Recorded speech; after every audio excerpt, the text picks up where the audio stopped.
بسم اللہ الرحمن الرحیم الصلاۃ والسلام علیک یا سیدی یا رسول اللہ وعلی آلک و اصحابک یا حبیب اللہ۔ محترم سامعین کرام، آج کی گفتگو عقیقہ کے بارے میں ہے۔ عقیقہ کی احکامات، عقیقہ کے مسائل کیا ہیں، اور یہ ساری گفتگو عقیقہ کے بارے میں، عقیقہ کے مسائل کے بارے میں ہے۔ توجہ کے ساتھ سماعت فرمائیں گے تو انشاءاللہ رب ذوالجلال آپ کو دین کی سمجھ عطا فرمائے گا۔ عقیقہ دراصل جب بچہ یا بچی پیدا ہوتے ہیں تو پیدا ہونے کے بعد ان کے شکرانے کے لیے جو جانور ذبح کیا جاتا ہے اس کو عقیقہ کہا جاتا ہے، اور عقیقہ سنت رسول صلی اللہ تعالی علیہ وآلہ وسلم ہے۔ بعض نے اس کو مستحب کہا اور بعض نے اس کو سنت کہا۔ تو جو چیز سرکار سے ثابت ہو اس کو سنت کہا جائے گا۔ جس وقت حضرت امام حسن رضی اللہ تعالی عنہ پیدا ہوئے تو سرکار دو عالم صلی اللہ تعالی علیہ وسلم نے ان کے لیے عقیقے کا یعنی جانور ذبح کرنے کا حکم بھی دیا اور جانور ذبح بھی کیا۔ تو اسی انداز میں اللہ کے پیارے محبوب حضور صلی اللہ تعالی علیہ وآلہ وسلم نے ارشاد فرمایا، جب بچہ پیدا ہوتا ہے تو جب تک عقیقہ نہ کیا جائے وہ بچہ گروی ہوتا ہے۔ گروی سے مراد کیا ہے؟ یعنی اس کے اوپر جو اللہ کی طرف سے کرم ہونا ہوتا ہے، اس کے اوپر جو آنے والے دن ہوتے ہیں، جب بندہ عقیقہ کر لیتا ہے تو سارے بچے کی مشکلات دور ہو جاتی ہیں۔ آج کل ہم لوگ عقیقہ نہیں کرتے، لیکن سالگرہ ہر سال جب بھی بچے کی پیدائش کا دن آتا ہے ہم سالگرہ کرنا شروع کر دیتے ہیں، اور سالگرہ ایک ہندو کی رسم و رواج، اس کو لے کر ہم چل رہے ہوتے ہیں۔ اصل جو مرحلہ ہے وہ تو سنت جو ہے وہ کیا ہے؟ عقیقہ۔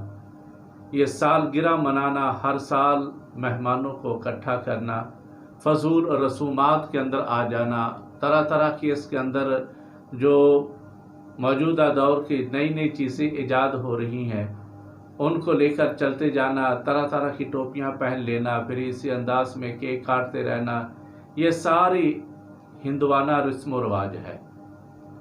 اصل جو اسلام نے بات بتائی ہے وہ کیا ہے؟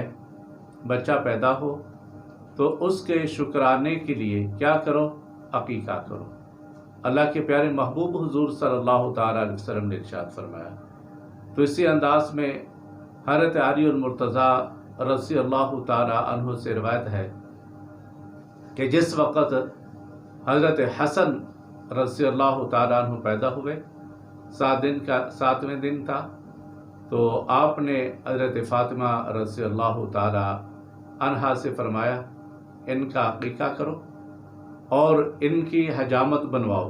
7 دن کے بعد حجامت، اور پھر حجامت کے بعد جو بال ہوتے ہیں جس کو عام الفاظ کے اندر چانڈ کیا جاتا ہے، وہ الفاظ یعنی کہ جو بال ہوتے ہیں، اللہ کے نبی نے ارشاد فرمایا اس کو چاندی کے وزن کر کے اس کا صدقہ کرو، یعنی جتنے بالوں کا وزن ہوتا ہے اتنا کیا کرو، چاندی تول کے اتنی قیمت کو صدقہ کر دیا جائے۔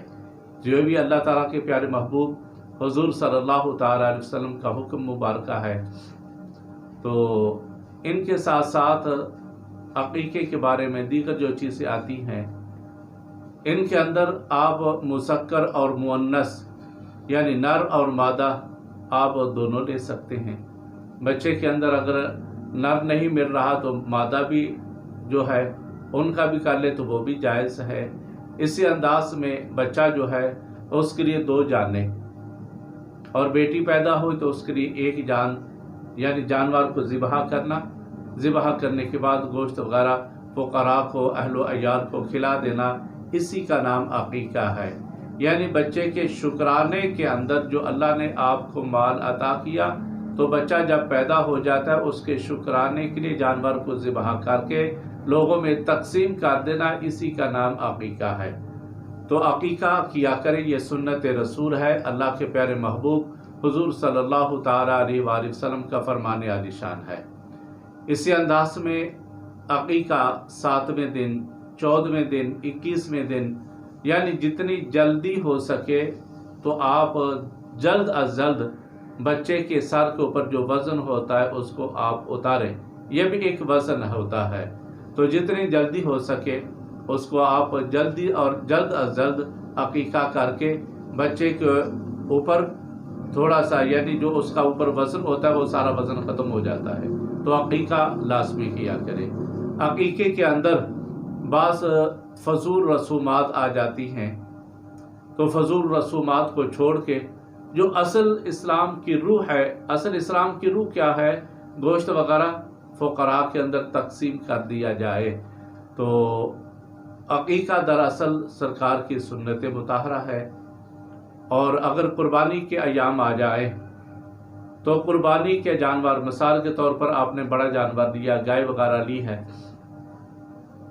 یا اونٹ وغیرہ لیا ہے، آپ چاہتے ہیں کہ ان کے اندر قربانی بھی کریں اور عقیقہ بھی کر لیں، تو وہ بھی جائز ہے۔ یعنی کہ اگر بیٹا ہے، اب اللہ نے آپ کو عطا کیا تو 2 حصے آپ بیٹے کے، اگر بیٹی ہے تو 1 حصہ آپ گائے کی قربانی کے اندر، اونٹ کے اندر بھی رکھ کے آپ عقیقہ کر سکتے ہیں۔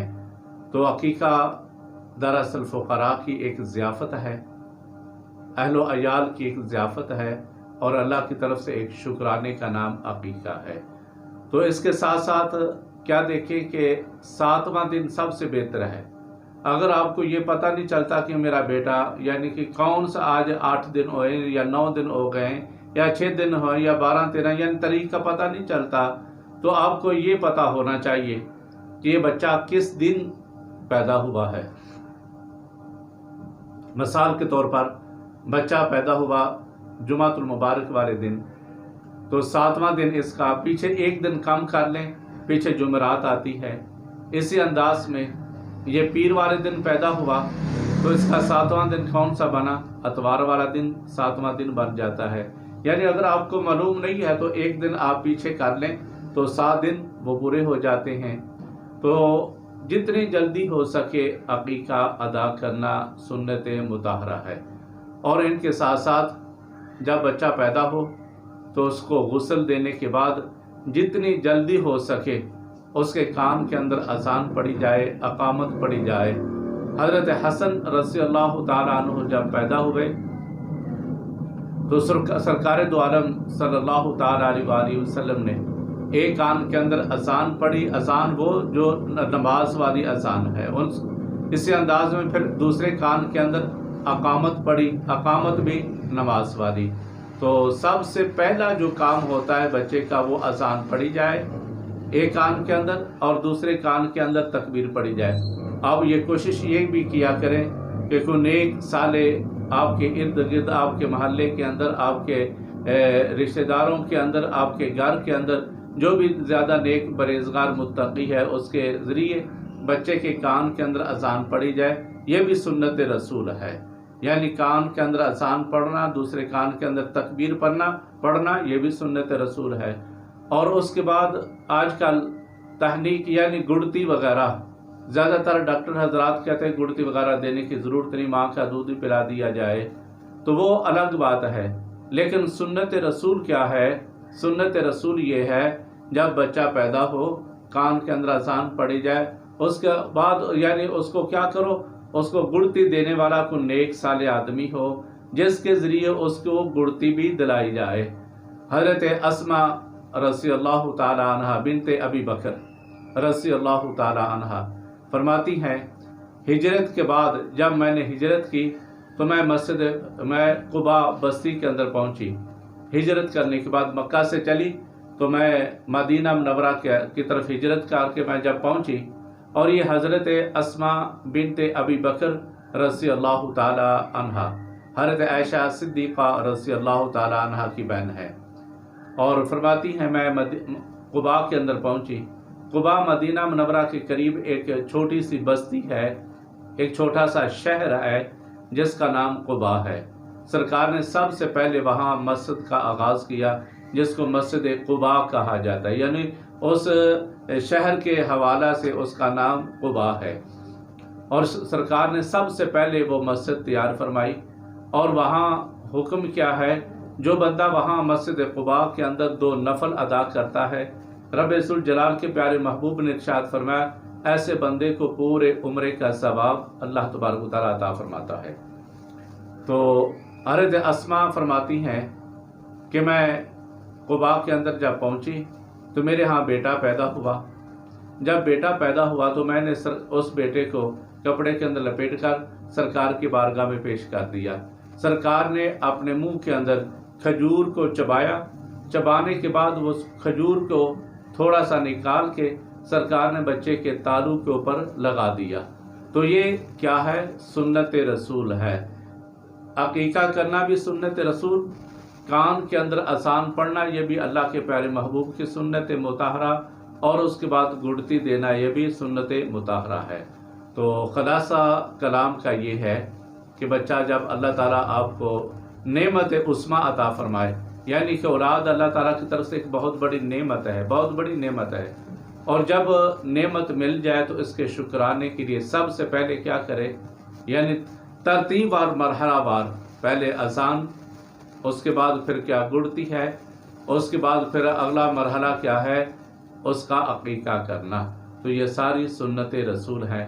اللہ تبارک و تعالی ہم سب کو اس کے اوپر بھی، سالگرہ کے اوپر تو ہم بہت زیادہ پیسہ لگاتے تھے، بعض ایسے ہوتے ہیں عقیقہ نہیں کرتے لیکن ہر سال دیگ پکا دیتے ہیں، ایسے انداز میں جو کچھ کرتے ہیں، رسومات کرتے رہتے ہیں، وہ رسومات ہیں، عقیقہ کے اندر اس کا نہیں ہے۔ ثواب آپ کو تب ملے گا جب آپ جانور ذبح کرنے کے بعد اس کا عقیقہ کریں گے، یعنی گوشت وغیرہ آپ تقسیم کریں گے، تو پھر وہ جو ہے اس بچے کا عقیقہ ہوگا۔ تو اللہ تبارک و تعالی ہم سب کو عقیقہ کرنے کی توفیق عطا فرمائے۔ جن کو اللہ تعالیٰ نے توفیق بخشی وہ عقیقہ کریں، تاکہ بچے کے اوپر جو آنے والی بلائیں ہیں، مصیبتیں ہیں، اللہ تبارک و تعالیٰ اس عقیقے کی وجہ سے وہ دور فرما دیتا ہے۔ اللہ تبارک و تعالیٰ ہم سب کو عمل کی توفیق عطا فرمائے۔ وآخر دعوانا ان الحمدللہ رب العالمین۔ السلام علیکم ورحمۃ اللہ وبرکاتہ۔